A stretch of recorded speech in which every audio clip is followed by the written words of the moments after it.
Hello friend, स्वागत है आप सभी का आपके अपने YouTube channel all exam study 0.2 पर। फ्रेंड, आज है 18 मई और 18 मई से जितने भी इम्पॉर्टेंट करंट अफेयर्स के क्वेश्चंस बन रहे थे सभी हम इस वीडियो में लेकर आए। तो सभी क्वेश्चंस इंपॉर्टेंट है, इसलिए पूरा वीडियो ध्यान से देखना। और अगर चैनल पर नए हो तो चैनल को सब्सक्राइब जरूर से कर लीजिए। इस चैनल पर हर महीने के वीकली इंपॉर्टेंट करंट अफेयर्स के क्वेश्चंस भी प्रोवाइड कराते हैं। तो सभी क्वेश्चन सेलेक्टेड होता है, सभी क्वेश्चंस को ध्यान से देखना और वीडियो को लाइक कर दीजिए, शेयर कर दीजिए, जिससे सभी लोग जुड़ जाएं। क्लास स्टार्ट हो चुका है तो जुड़ जाइए सभी लोग फटाफट। स्वागत है आप सभी का ऑल एग्जाम स्टडी 0.2 पर। तो चलिए स्टार्ट करता हूँ पहले क्वेश्चन से। पहला क्वेश्चन से कि टोक्यो ओलंपिक के आयोजकों ने 1.80 लाख की जगह अब कितने हजार अधिकारियों को एंट्री देने की घोषणा की है। तो 1.80 लाख की जगह अब कितने हजार अधिकारियों को एंट्री देने की घोषणा की है। तो 80,000 अधिकारी इन्हें एंट्री देने की घोषणा की है, 80,000। अब यहाँ पर बात हुई है ओलंपिक, तो ओलंपिक के बारे में कुछ जान लेते हैं कि जापान में होने वाला टोक्यो ओलंपिक अब 2021 में होगा। यह 2020 में होने वाला था, 2020 में होने वाला था। जापान में होने वाला टोक्यो ओलंपिक अब 2021 में होगा। यह 2020 में होने वाला था। जापान के पीएम शिंजो आबे के प्रस्ताव से ओलंपिक हर 4 साल पर आयोजित होता है, पर इस बार कोरोना वायरस की वजह से नहीं हो पाया। अब यह 2021 में होगा। अब यह 1 साल के लिए स्थगित कर दिया गया है। जानते हैं कि 1 साल के लिए कोरोना वायरस की वजह से स्थगित कर दिया गया। अब ये 2021 में होगा। और 2021 में कब होगा? तो ये होगा 2021 में 23 जुलाई से 8 अगस्त के बीच 2021 में ये टोक्यो ओलंपिक होगा। अगला क्वेश्चन देखते हैं। जूनियर नेशनल चैंपियन 23 साल के सागर की हत्या के आरोप में गैर जमानती वारंट जारी किया है किसने? तो जूनियर नेशनल चैंपियन 23 साल के सागर की हत्या के आरोप में गैर जमानती वारंट जारी करने वाला सुशील कुमार को याद रखना, ये सुशील कुमार ने वारंट जारी किया है। नेक्स्ट क्वेश्चन है कि पहली ब्रिक्स रोजगार कार्य समूह की बैठक की अध्यक्षता किसने की? तो पहली ब्रिक्स रोजगार कार्य समूह की बैठक की अध्यक्षता किसने की? इनका नाम है अपूर्व चंद्रा ने की। अपूर्व चंद्रा ने पहली ब्रिक्स रोजगार कार्य समूह की बैठक की अध्यक्षता की। अपूर्व चंद्रा को याद रखना। Next question, Indian chamber of commerce ने किस एजेंसी लिमिटेड को हरित ऊर्जा पुरस्कार से सम्मानित किया है? तो हरित ऊर्जा पुरस्कार से सम्मानित किया है इरडा को। IRDA, Indian chamber of commerce ने किस एजेंसी लिमिटेड को हरित ऊर्जा पुरस्कार से सम्मानित किया है? तो इरडा को सम्मानित किया है। नेक्स्ट क्वेश्चन, भारतीय मूल की किस विशेषज्ञ को हाल ही में 2021 के विश्व खाद्य पुरस्कार से सम्मानित किया गया है? तो ये भारतीय मूल की हैं विशेषज्ञ जिन्हें 2021 के विश्व खाद्य पुरस्कार से सम्मानित किया गया है। तो इनका नाम क्या है? तो इनका नाम याद रखना, ये है डॉक्टर शकुंतला हरक सिंह थिलसेट। डॉक्टर शकुंतला हरक सिंह थिलसेट इनका नाम है। इन्हें विश्व खाद्य पुरस्कार से सम्मानित किया गया है, डॉक्टर शकुंतला हरक सिंह थिलसेट। अगला क्वेश्चन है कि किस आईआईटी संस्था ने हाल ही में पर्यावरण के अनुकूल शमशान घाट विकसित किया है? तो कौन सी ये आईआईटी कंपनी है? आईआईटी रोपड़ को याद रखना। किस आईआईटी संस्था ने हाल ही में पर्यावरण के अनुकूल शमशान घाट विकसित किया है? तो शमशान घाट विकसित करने वाला आईआईटी रोपड़ है। नेक्स्ट क्वेश्चन है कि एनएचपीसी एलटीडी ने कॉरपोरेट सामाजिक दायित्व के तहत किस राज्य को कोल्ड चेन उपकरण उपलब्ध कराए हैं?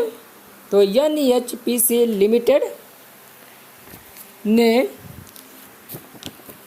कॉरपोरेट सामाजिक दायित्व के तहत किस राज्य को कोल्ड चेन उपकरण उपलब्ध कराए हैं? तो अरुणाचल प्रदेश सरकार को। और यहाँ पर एनएचपीसी इसका फुल फॉर्म याद रखना, national hydro electric power corporation limited. National hydro electric power corporation limited, इसकी स्थापना 1975 में हुई थी। अब यहाँ पर बात हुई है अरुणाचल प्रदेश, तो अरुणाचल प्रदेश याद रखना इसमें करेक्ट, अरुणाचल प्रदेश सरकार। अब अरुणाचल प्रदेश की बात हुई है तो अरुणाचल प्रदेश के बारे में कुछ जान लेते हैं कि अरुणाचल प्रदेश की राजधानी ईटानगर है। अरुणाचल प्रदेश के मुख्यमंत्री पेमा खांडू हैं और अरुणाचल प्रदेश के गवर्नर बीडी मिश्रा हैं। अरुणाचल प्रदेश के दो पड़ोसी राज्य हैं, असम और नागालैंड। अरुणाचल प्रदेश उच्च न्यायालय का नाम गुवाहाटी उच्च न्यायालय है और इसके मुख्य न्यायाधीश को याद रखना अजय लांबा हैं। और अरुणाचल प्रदेश की लोकसभा में 2 सीटें हैं, राज्यसभा में 1 सीट हैं और विधानसभा में 60 सीटें हैं। तो इतना फैक्ट याद रखना, इस क्वेश्चन से एग्जाम के लिए इम्पोर्टेंट है। अगला question, aerospace startup Axiom aerospace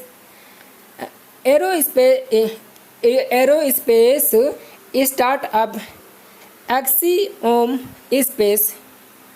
axiom और किसने अंतर्राष्ट्रीय अंतरिक्ष स्टेशन के लिए पहला निजी अंतरिक्ष यात्री मिशन घोषित किया है? तो किसने किया?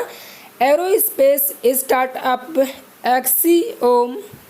एक्सियोम और किसने अंतर्राष्ट्रीय अंतरिक्ष स्टेशन के लिए पहल निजी अंतरिक्ष यात्री मिशन घोषित किया है? तो ये किसने किया है? तो नासा को याद रखना, ये नासा ने किया है। नासा, अब नासा ने किया है तो इसके बारे में कुछ जान लेते हैं कि अंतर्राष्ट्रीय अंतरिक्ष स्पेस स्टेशन की स्थापना 1998 में हुई थी और अमेरिका एशिया दोनों मिलकर इसकी स्थापना की। इसकी ऊंचाई, अंतर्राष्ट्रीय अंतरिक्ष स्पेस की स्थापना 1998 में हुई थी। अमेरिका और रसिया, सॉरी यहाँ पर अमेरिका और रसिया ने की है।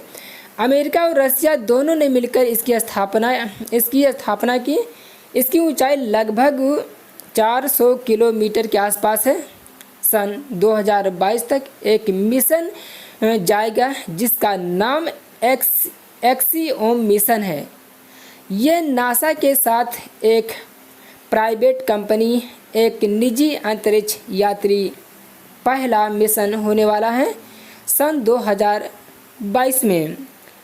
इसमें 8 दिन 4 अंतर्राष्ट्रीय यात्री रहेंगे। 8 दिन रहेंगे 4 अंतर्राष्ट्रीय यात्री इसके अंदर। और नासा की स्थापना याद रखना कब हुई थी? तो ये 1958 में हुई थी नासा की स्थापना, 1958 में। और अमेरिका का अंतरिक्ष स्पेस एजेंसी है ये नासा, अमेरिका की अंतरिक्ष स्पेस एजेंसी है। तो इतना फैक्ट याद रखना है इस क्वेश्चन से। अगला क्वेश्चन देखते हैं। अगला क्वेश्चन है 16 मई को विश्व भर में कौन सा दिवस मनाया जाता है? तो कौन सा दिवस मनाया जाता है 16 मई को विश्व भर में?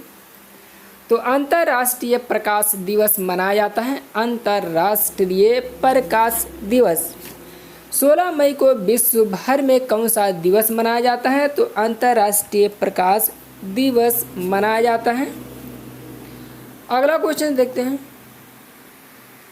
कौन सिंथेटिक गांजा को बैन करने वाला विश्व का पहला देश बना है? तो ये चीन बन गया है। चीन सिंथेटिक गांजा को बैन करने वाला विश्व का पहला, अब जो भी कोई चीज़ है अगर वो विश्व का पहला अगर पहला है किसी भी मामले में तो क्वेश्चन इम्पॉर्टेंट होता है, एग्ज़ाम के लिए पूछे जाने के लिए काफ़ी इम्पॉर्टेंट होता है।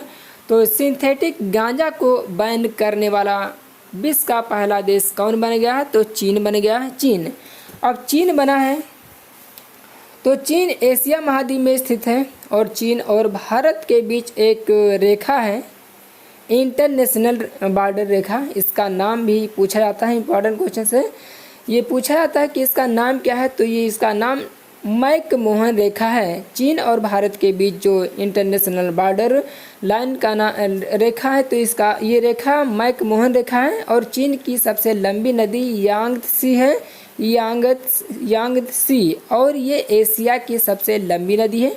इसकी लंबाई 6300 किलोमीटर है। चीन की राजधानी याद रखना बीजिंग है और करेंसी रेनमिनबी है और राष्ट्रपति शी जिनपिंग है। तो इतना फैक्ट याद रखना है इस क्वेश्चन से। तो ये कुछ इम्पॉर्टेंट क्वेश्चंस जो कंप्लीट हो गए। तो वीडियो कैसा लगा कमेंट करके बताइए, और वीडियो को अभी तक अगर लाइक नहीं किया तो लाइक कर दीजिए, शेयर कर दीजिए, और चैनल पर अगर पहली बार आए हो तो चैनल को सब्सक्राइब जरूर से कर लीजिए। तो मिलते हैं नेक्स्ट वीडियो पर, जब तक के लिए जय हिंद, वंदे मातरम, थैंक्स फॉर